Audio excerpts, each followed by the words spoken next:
Assalamualaikum warahmatullahi wabarakatuh. Waalaikumsalam warahmatullahi wabarakatuh. Alhamdulillahirabbil alamin. Wassalatu wassalamu ala asyrafil anbiya'i wal mursalin sayyidina wa maulana Muhammadin wa ala alihi wa ashabihi wa man tabi'ahu ila yaumiddin, amma ba'd. Yang sama-sama kita hormati pengurus Yayasan Masjid Raya Baitus Salam Pilibut, yang sama-sama kita hormati para sesepuh, para hujjaj, para ustaz, hadirin hadirat Bapak Ibu sekalian rahimakumullah.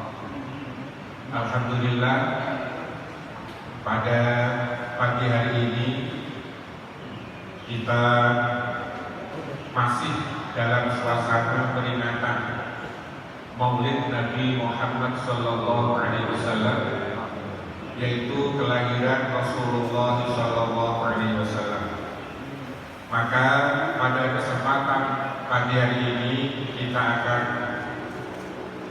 sedikit membahas tentang Rasulullah Sallallahu Alaihi Wasallam, khususnya yang ada di dalam surat Al-Duha. Jadi kita akan membahas beberapa ayat di dalam surat Al-Duha. Paling tidak ada 5 yang dijelaskan Allah Subhanahu wa Ta'ala di dalam surat Al-Duha ini tentang bagaimana dan siapa Rasulullah Sallallahu Alaihi Wasallam. A'udzu billahi minasy syaithanir rajim. Bismillahirrahmanirrahim. Walal akhiratu khairul laka minal ula. Wala sawfa yu'tika rabbuka fatarda. Alam yajidka yatiman fa'awa wa wajadaka dhallan fahada wa wajadaka 'ailan fa'aghna. Inilah ayat-ayat yang menjelaskan tentang Rasulullah Sallallahu Alaihi Wasallam. Yang pertama, walal akhiratu khairul laka minal ula. Dan sesungguhnya akhirat itu khairul laka, lebih baik bagimu wahai Muhammad, minal ula, daripada dunia. Jadi di dalam ayat ini Allah Subhanahu wa Ta'ala mengingatkan dan sekaligus mempertegas kepada Rasulullah Sallallahu Alaihi Wasallam bahwa akhirat itu lebih baik daripada dunia. Maka inilah, kalau kita membaca sejarah Rasulullah SAW tentang kehidupan Rasulullah, sangat mengutamakan akhirat daripada dunia. Baik dalam ibadahnya maupun dalam kehidupan sehari-hari atau kehidupan sosialnya, beliau sangat mengutamakan akhirat.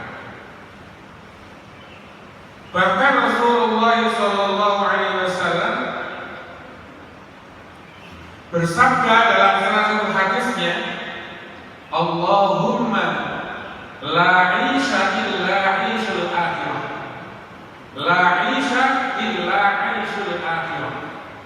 Ya Allah, tidak ada kehidupan yang hakiki illa 'ishul akhirah, kecuali kehidupan akhirat. Maka secara khusus ayat ini dituju kepada Rasulullah, tetapi secara umum ayat ini dituju kepada kita semua, bahwa kalau kita mau mengikuti Rasulullah dan sekaligus mengikuti apa yang difirmankan oleh Allah Subhanahu wa Ta'ala, maka kita harus mementingkan kehidupan atau kebahagiaan akhirat daripada kebahagiaan dunia. Tetapi bagaimana sebenarnya Rasulullah dalam hidupnya itu? Dalam satu hadis, beberapa sahabat, termasuk di dalamnya sahabat Umar bin Khattab, pernah menyelidiki bagaimana kehidupan Rasulullah. Bagaimana caranya mereka berkunjung kepada istri atau keluarga Rasulullah. Karena yang tahu bagaimana kehidupan Rasulullah sehari-harinya, yang paling tahu adalah keluarga. Maka akhirnya mereka berkunjung satu-satu istri-istri beliau dikunjungi. Nah, kemudian istri-istri beliau ini menceritakan bagaimana ibadah Rasulullah. Wah, sampai kalau kita mendengar ceritanya itu sholat malamnya itu sampai kakinya bengkak. Yang dibaca ayatnya banyak sekali.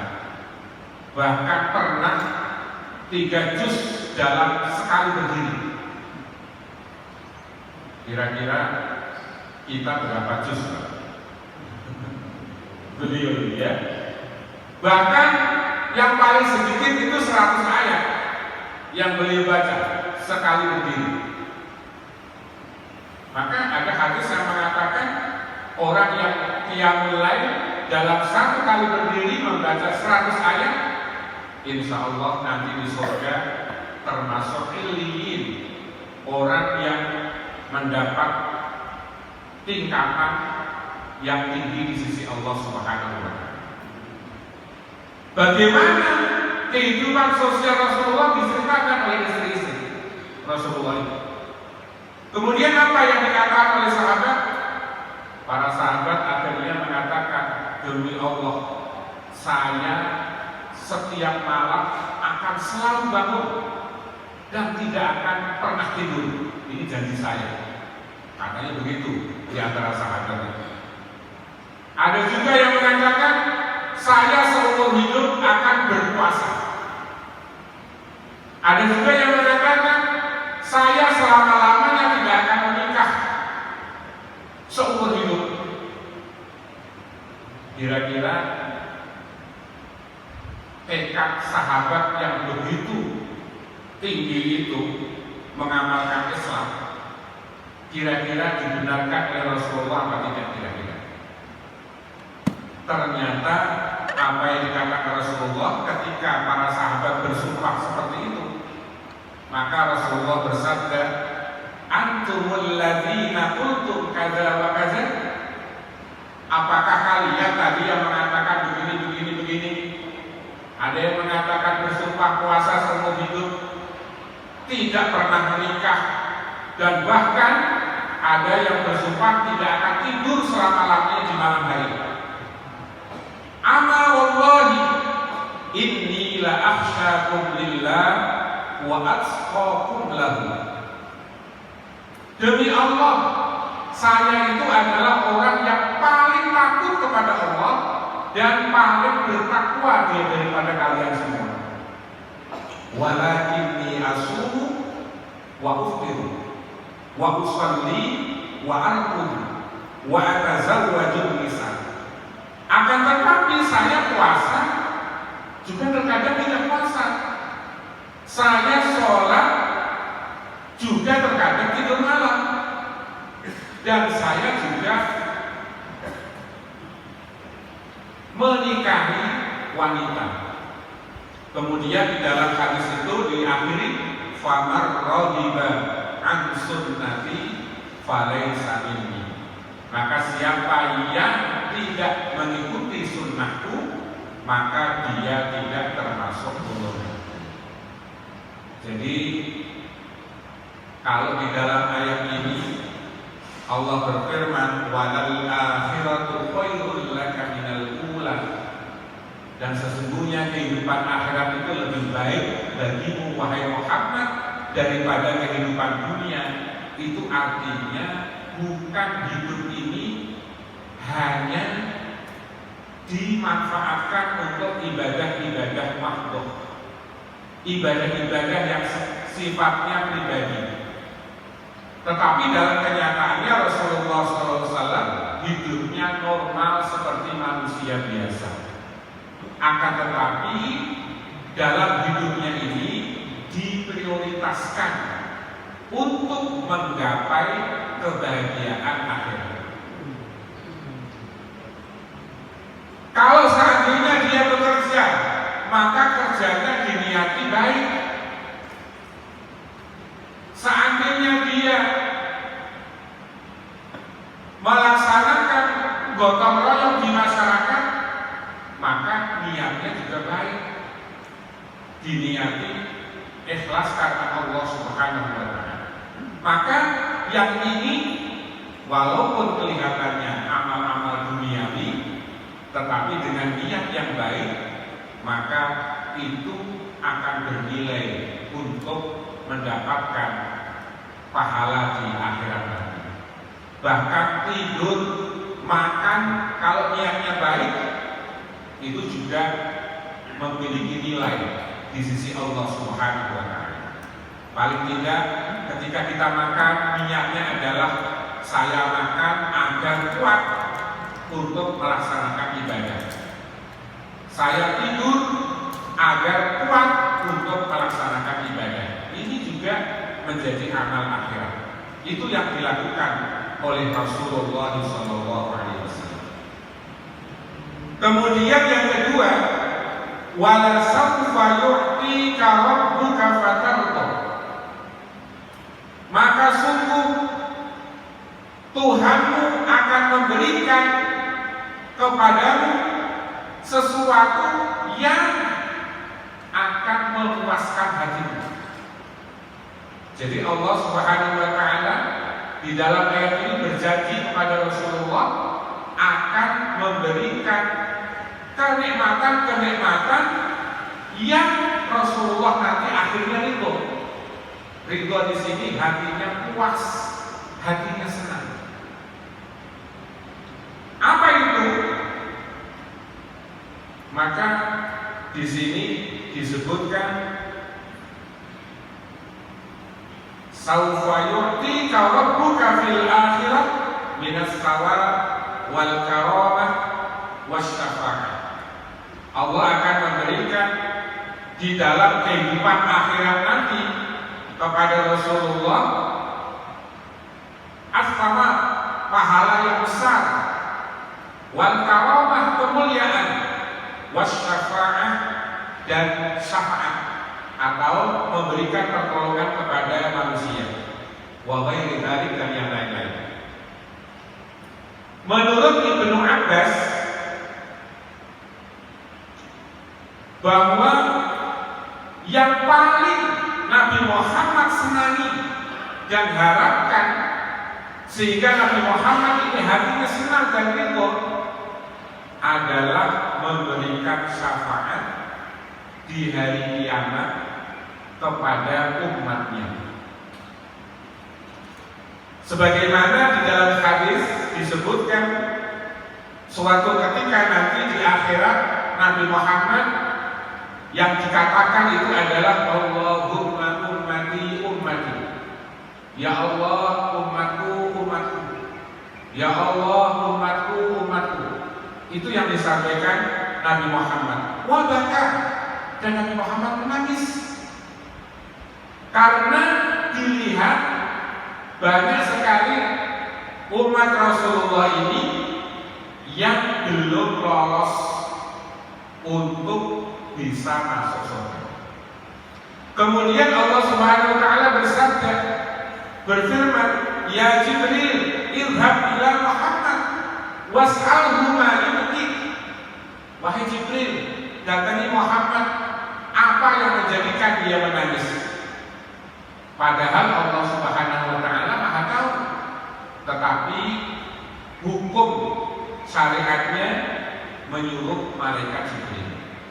Kemudian malaikat Jibril mendatangi Rasulullah SAW, kemudian bertanya apa yang menyebabkan Muhammad itu menangis dan mengatakan Allahumma ummati ummati.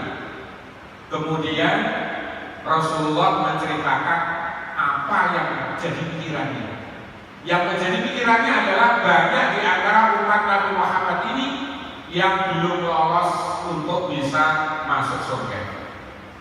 Kemudian Allah Subhanahu wa taala mengutus kepada Jibril lagi, "Ya Jibril, irhab ila Muhammad." Wahai Jibril, kembali lagi kepada Muhammad. Wa qul lahu, dan katakan kepadanya, "Inna sanurdika fi ummatika wa la nasubuka." Saya ridho kepada umatmu wahai Muhammad, dan saya tidak akan mencelakai mereka. Ini yang menjadi Nabi Muhammad menjadi ridho di akhirat nanti, bukan memikirkan dirinya yang sudah mendapatkan karomah kemuliaan di sisi Allah karena amalnya begitu banyak, bukan karena Nabi Muhammad sudah mendapatkan kenikmatan surga, tetapi Nabi Muhammad akan puas dan senang hatinya kalau bisa memberikan pertolongan kepada umatnya. Di dalam hadis juga dikuatkan bahwa Rasulullah SAW bersabda, "Likulli nabiyyin da'watun mustajabah." Setiap nabi memiliki satu doa yang mustajabah. Artinya satu doa yang tidak akan Allah tolak ketika dia berdoa. Satu kesempatan. Fata'ajjala kulla nabiyyin da'watan. Kemudian setiap nabi sudah menggunakannya. Nabi Nuh sudah dipakai, Nabi Musa sudah dipakai, Nabi Ibrahim sudah dipakai, Nabi Isa juga sudah dipakai. Tetapi Rasulullah sengaja tidak memakai doa itu. Walaupun kita tahu bersama dalam kehidupan Rasulullah ini ujiannya sangat berat. Bahkan di awal dakwahnya Rasulullah juga dihina karena dianggap miskin. Sampai Jibril marah-marah, "Wahai Muhammad, seandainya engkau berdoa gunung Uhud itu menjadi emas, maka niscaya doamu akan dikabulkan oleh Allah." Tetapi Nabi Muhammad enggan melakukannya. Bahkan doa ini ditunda nanti untuk memberikan syafaat kepada umatnya di hari kiamat. Wa inni ahqabtu da'wati syafaati li ummati yaumil qiyamah. Saya menunda doaku untuk memberikan syafaat kepada umatku di hari kiamat. Itulah yang paling diridhoi dan yang paling disenangi oleh Rasulullah di hari kiamat nanti. Wala saufa yu'tika rabbuka fatarda. Kemudian yang ketiga, alam yajidka yatiman fa'awa. Tidakkah engkau menjadi anak yatim, kemudian Allah Subhanahu wa taala memberikan orang yang merawat. Kita tahu bersama bahwa Rasulullah ini ketika menurut Ibnu Katsir ya, yang diriwayatkan oleh Ibnu Katsir, bahwa ayah beliau ini wafat ketika beliau masih dalam kandungan ibunya. Wa huwa fi batni ummi, masih dalam kandungan. Summa tuwfiyat ummuhu wa lahu minal umri sittu sinin. Kemudian ibunya wafat ketika Nabi Muhammad usia 6 tahun. Jadi masih dalam kandungan ditinggal bapak, usia 6 tahun ditinggal ibu. Itu kehidupan Rasulullah.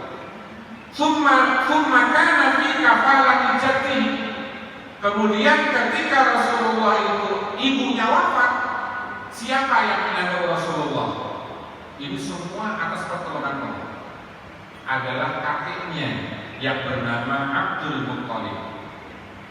Ila an tuwfiya lahu minal umri 8 sinin. Di bawah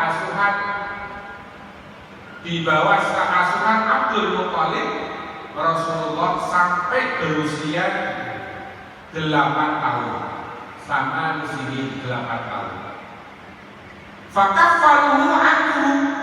Kemudian Rasulullah diasuh oleh pamannya yang bernama Abu Thalib. Summa lam yazal hawwatahu wa yansuruhu wa yarfa'u min qadrihi hatta ba'athahu Allahu ala ra'sil arba'in wa huwa Abu Thalib ala ibadatil awsan. Sampai Rasulullah diasuh oleh Abu Thalib ini sampai diangkat menjadi Rasul, yaitu usia 40 tahun. Tetapi Abu Thalib ini belum mengucapkan kalimat syahadat. Dan Abu Thalib ini membimbing Rasulullah hampir ketika Rasulullah mau hijrah ke Madinah. Baru Abu Thalib wafat. Jadi lama Rasulullah diasuh oleh Abu Thalib. Nah, Rasulullah menjadi yatim piatu. Kemudian dibawa asuhan kakeknya. Kemudian dibawa asuhan pamannya. Ini bukan sesuatu yang kurang, bukan kekurangan. Justru ini adalah kemuliaan Nabi Muhammad Sallallahu Alaihi Wasallam. Ini ada cerita dikisahkan dalam beberapa sejarah kehidupan Rasulullah. Kebiasaan orang Arab karena tanahnya gersang, terutama suku Quraisy, tanahnya gersang, maka mereka mencari rezeki dengan cara berdagang. Ini bisa Bapak Ibu lihat di dalam surat Quraisy. Li'ilafi Quraisy ilafihim rihlatas syita'i was-shaif. Ya. Jadi orang Quraisy ini ekonominya adalah dagang.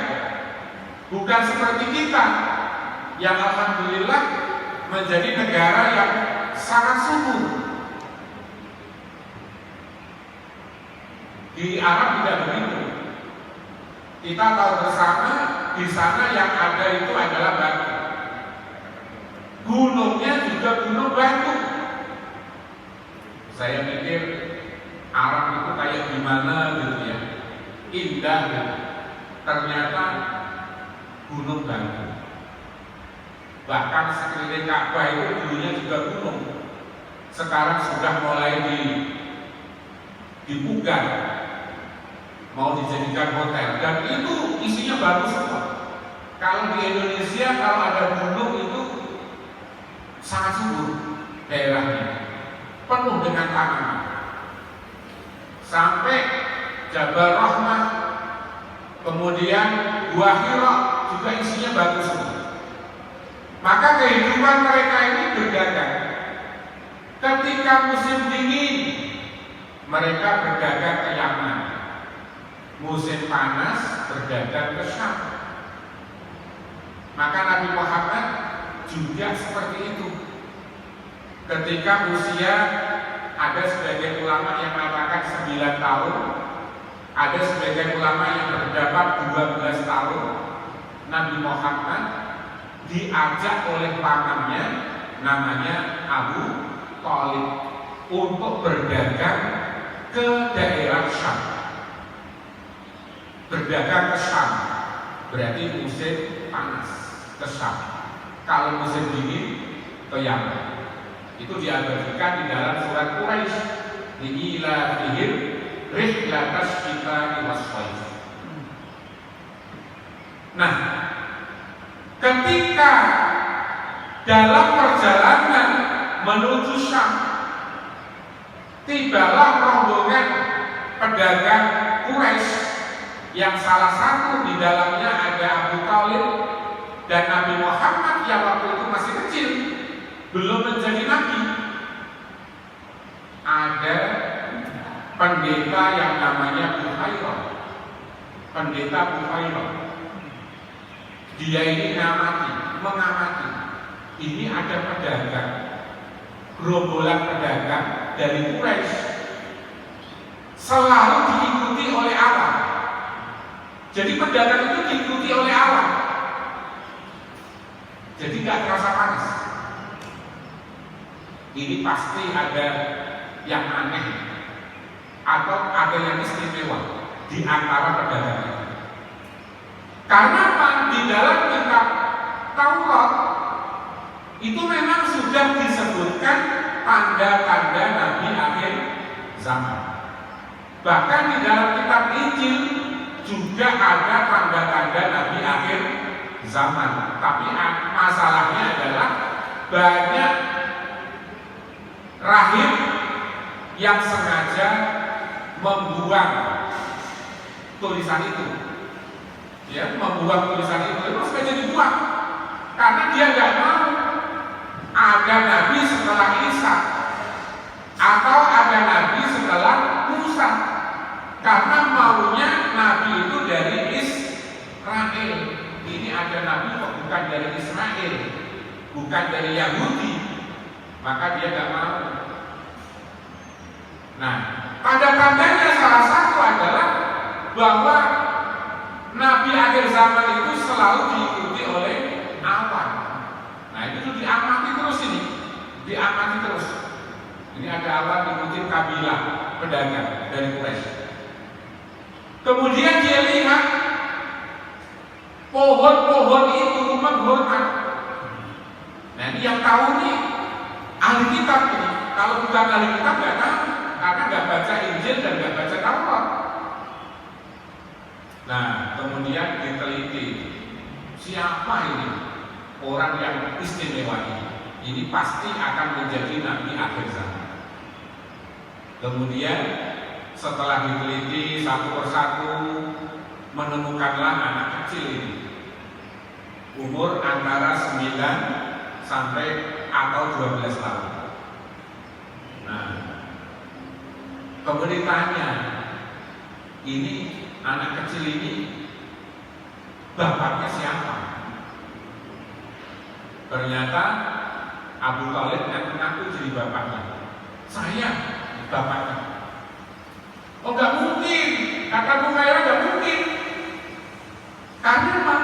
Tanda-tanda Nabi yang zaman itu yatim piatu. Nah, ini sudah diketahui. Jadi Nabi Muhammad menjadi yatim piatu itu memang sudah disetting oleh Allah. Memang sudah direncanakan oleh Allah. Karena apa? Nabi Muhammad ini akan mendapatkan ujian yang sangat berat. Kira-kira bapak kalau punya anak dihina, dicaci maki, kemudian disakiti, bagaimana perasaan orang tua? Nah, pasti akan repot jadi. Maka memang ini bersedihkan, dan itu sudah disebutkan di dalam kitab sebelum Al-Quran, baik kitab Taurat maupun kitab Injil. Tetapi saat ini tidak ditemukan. Saat ini tidak ada, kita cari-cari karena memang sudah dihilangkan itu. Yang mengenai ciri-ciri Nabi akhir zaman itu sudah dihilangkan, sudah tidak ada. Makanya dianggapnya kitab Taurat dan Injil itu dianggap sudah tidak asli lagi.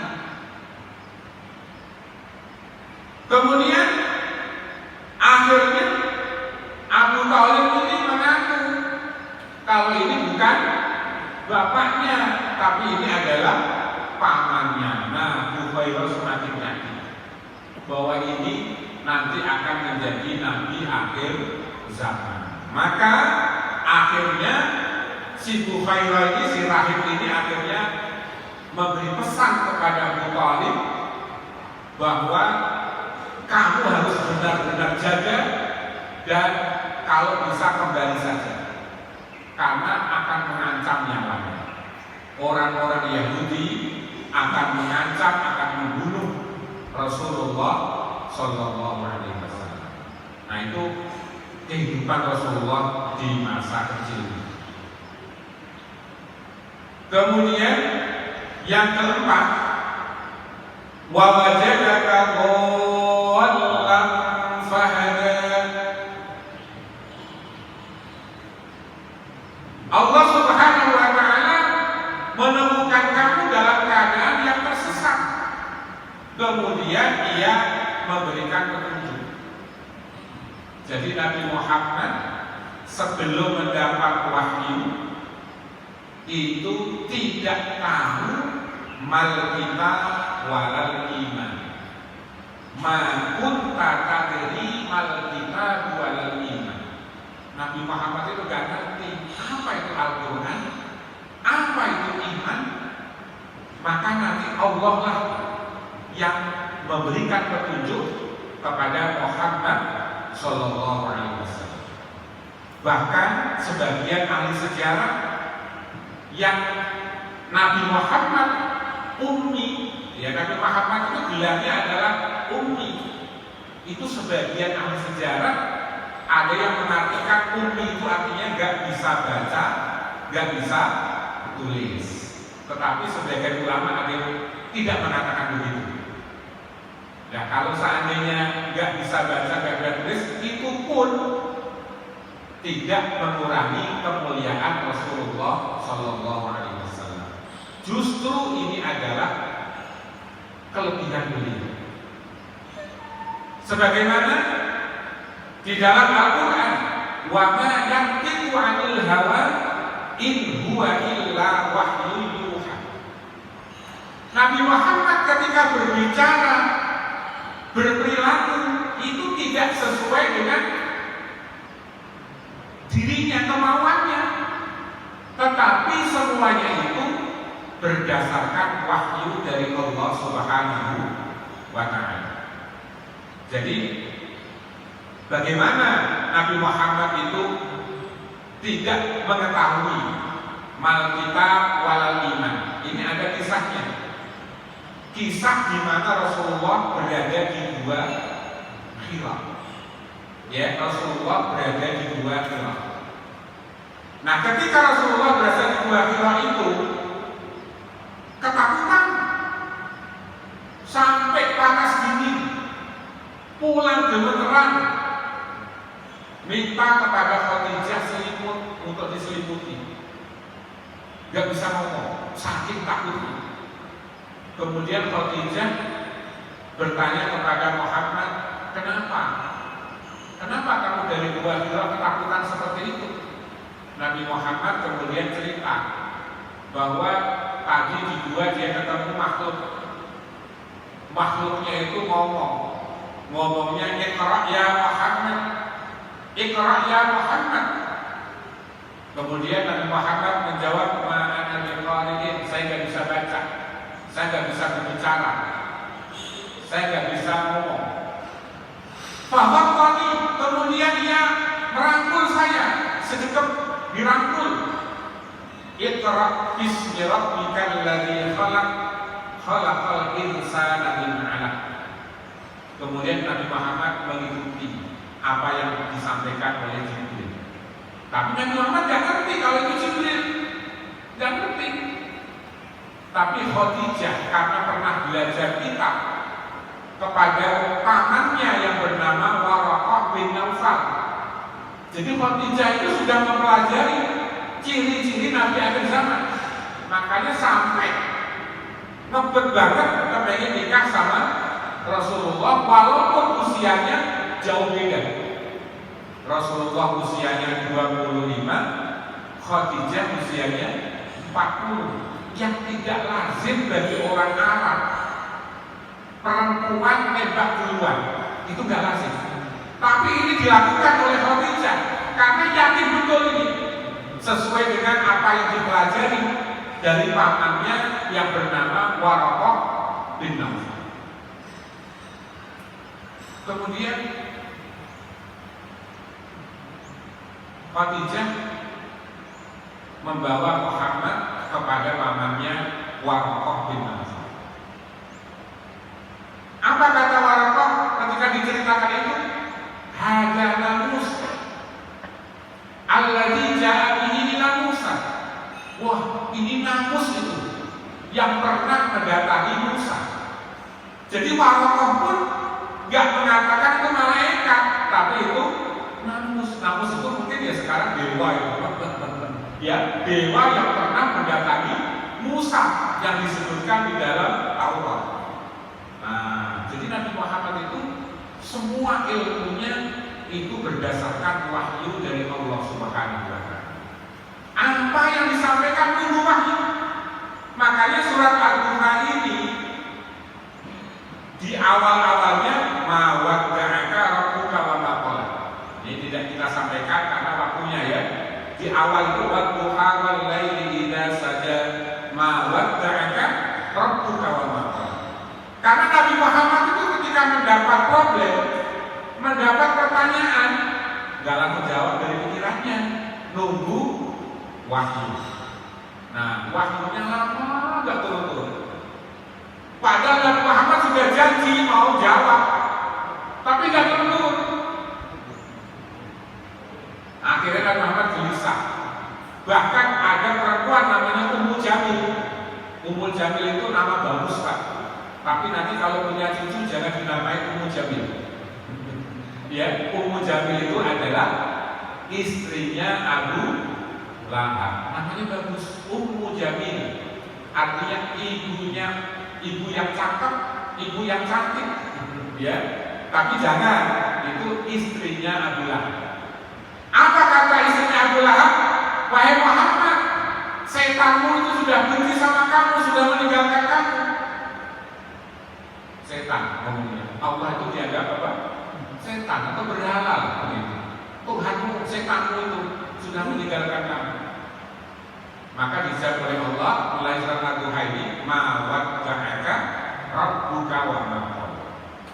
Allah tidak meninggalkan kamu dan juga tidak membenci kamu. Tetapi Allah memberikan pelajaran kepada Muhammad, jangan janji-janji. Maka ini juga menjadi pelajaran bagi kita semua, jangan janji. Kalau kita mau janji harus mengucapkan insya Allah. Sebagaimana di dalam surat Al-Kahfi, wala taqulanna li syai'in inni fa'ilun dzalika gadan illa ayyasha Allah. Jadi jangan janji pasti besok, pasti saya kerjakan. Tapi harusnya dengan kata-kata insya Allah. Tapi kadang-kadang insya Allah ini menjadi musibah. Karena insya Allah kadang-kadang kita jadikan untuk alasan. Alasan meles. Padahal hatinya sudah nggak pengen insya Allah aja ya. Nah, ini yang nggak boleh. Insya Allah itu artinya jika Tuhan menghendaki, jika Allah menghendaki. Kalau Allah menghendaki nggak terjadi, itu maksudnya. Nah ini akhirnya Nabi Muhammad banyak mendapat ilmu langsung dari Allah. Makanya kalau ada ulama yang model seperti Nabi Muhammad ini ya kita harus hargai. Ada itu Pak, ulama itu, wahai Pak Kiai, ini BBM naik gimana ini? Ya, ada ulama yang langsung respon, oh kita harus demo misalnya, ya misalnya. Tapi ada juga ulama yang tenang aja, karena yakin semuanya itu datangnya dari Allah dan nanti Allah yang mencarikan solusinya. Itu juga ada yang model begitu. Nah ini juga kita hargai. Orang yang seperti itu bisa jadi selalu mengharap petunjuk dari Allah Subhanahu wa Ta'ala, menjadikan kita tenang. Yang kita tadinya gelisah, ketemu sama kiai yang model begitu, jadinya apa? Tenang. Nabi Muhammad mirip-mirip seperti itu. Apa yang terjadi itu semua menunggu perintah dan arahan dari Allah Subhanahu wa Ta'ala. Kemudian yang terakhir, wa wajadaka 'ailan fa'aghna. Dan Allah menemukan kamu dalam keadaan miskin, fa'aghna. Kemudian Allah berikan kekayaan. Jadi Nabi Muhammad itu kalau salah satu doanya akhirnya begini doanya. Mungkin Ustaz di sini juga belum pernah pakai, karena selama saya zaman di sini belum pernah dengar doa itu dibaca. Doanya adalah Allahumma ahyini miskinan wa amitni miskinan fahsyurni ma'a zubratil masakin. Ya Allah, hidupkanlah saya dalam keadaan miskin, wafatkan saya dalam keadaan miskin, dan bangunkan dari kubur bersama orang-orang miskin. Mau gak Pak? Berani gak baca doa itu? Mikir-mikir ya. Tapi kalau tingkatan pemimpin baca doa seperti itu, hebat gak Pak? Pemimpin doanya seperti itu, wah rakyatnya yakin sejahtera. Karena Pak, duit itu gak mau, pahit. Lah kalau pemimpinnya udah mata duitan, ya semuanya akan dihabiskan sendiri. Nah itu Nabi Muhammad. Tetapi kenyataannya Nabi Muhammad itu bukan orang miskin. Kemudian Allah memberikan kekayaan kepada Nabi Muhammad. Maka insya Allah kita dengan ikhtiar, berdoa, banyak ibadah, insya Allah dijamin tidak miskin. Paling tidak cukup hidup. Ya. Ini dalam sejarah ketika Nabi Muhammad di Haji Wada, kurbannya itu 100 ekor unta. Harganya berapa 100 ekor unta itu? Unta itu harganya di atas sapi. Kalau sapi itu 30, unta ya bisa 35 atau 40. Kali 100, yang 63 dipotong sendiri. Selebihnya dipotong oleh menantunya, yaitu Ali karramallahu wajhahu. Ini menandakan Nabi Muhammad itu orang kaya, tapi kekayaan itu tidak menjadi tujuan. Itu yang sulit bagi kita. Makanya di awal tadi, walal akhiratu khairul laka minal ula. Ya. Kemudian ayat berikutnya, fa ammal yatima fala taqhar wa ammas-sa'ila fala tanhar wa amma bi ni'mati rabbika fahaddits. Terhadap anak yatim janganlah kita menganiaya. Terhadap orang yang meminta-minta janganlah kalian membentaknya atau mengeluarkan suara yang kasar. Ini ayat 2 ini itu menunjukkan syukur yang diperintahkan oleh Allah kepada Muhammad. Dulunya Nabi Muhammad yatim, kemudian ada yang menantu. Maka kamu, wahai Muhammad, kepada anak yatim jangan menganiaya. Dulunya Nabi Muhammad miskin, kemudian dijadikan oleh Allah kaya. Maka terhadap orang yang minta-minta janganlah berkata kasar. Ini ayat ini menunjukkan bahwa kita ini harus bersyukur sesuai dengan nikmat yang Allah berikan kepada kita. Kalau kita diberi harta yang banyak, cara bersyukurnya jangan ikuti hadis yang mengatakan membaca subhanallah subhanallah, alhamdulillah alhamdulillah, Allah Akbar 33 kali masing-masing setiap habis sholat, itu pahalanya seperti umrah sempurna. Wah kalau gitu kita baca subhanallah padahal orang kaya. Jangan begitu. Kalau orang kaya syukurnya apa? Banyak memberi. Nah bagi yang nggak mampu, ya amalannya itu zikir. Jangan dibalik. yang kaya zikir.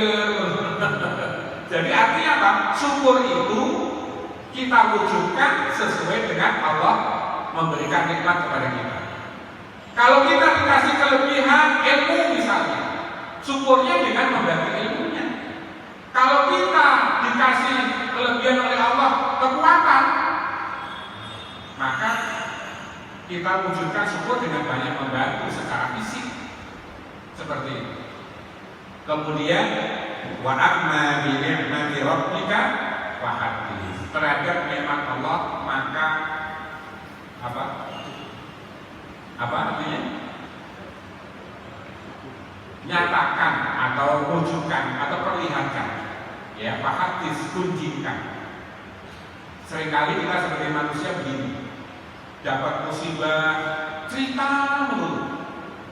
Dapat nikmat diam aja. Kita kan begitu ya. Maka jangan begitu. Justru dibalik. Dapat musibah diam aja. Dapat nikmat. Nah, kenapa kalau kita dapat nikmat diam aja? Karena takut. Takut apa? Direcokin orang. Ntar jangan-jangan kalau orang-orang tahu saya dapat pesangon, nanti pada bingung. Nah, jangan seperti itu ya. Ini ada salah satu sahabat Rasulullah namanya Abdurrahman bin Auf. Beliau ini dikasih harta oleh Allah melimpah. Tapi Abdurrahman bin Auf itu kalau habis subuh berdiri. Baik para sahabat, saudara-saudara sekalian, saya masih punya duit.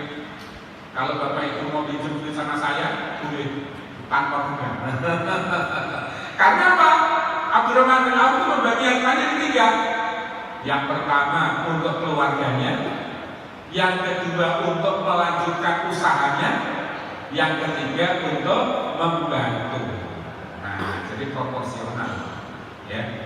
Nah, demikian kurang lebih yang dapat kami sampaikan. Ini waktunya sudah habis, cukup ya. Marilah kita sama-sama berdoa memohon kepada Allah Subhanahu wa taala dengan berharapan mudah-mudahan Allah Subhanahu wa taala menjadikan hati kita hati dapat mencintai Allah dan Rasul-Nya, terutama Nabi Muhammad SAW, dan semoga kita di akhirat nanti termasuk umat Nabi Muhammad yang mendapatkan syafaat dari beliau. Amin ya rabbal alamin. Ala hadiyah al-Fatihah. A'udzu billahi minasyaitonir rajim. Bismillahirrahmanirrahim.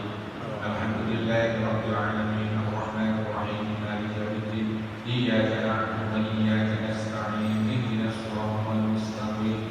Siratal ladzina an'amta 'alaihim ghairil maghdubi 'alaihim waladdallin. Amin. Bismillahirrahmanirrahim. Alhamdulillahirabbil alamin. Allahumma shalli ala nabiyyina Muhammadin wa ala alihi wa sahbihi wa sallim.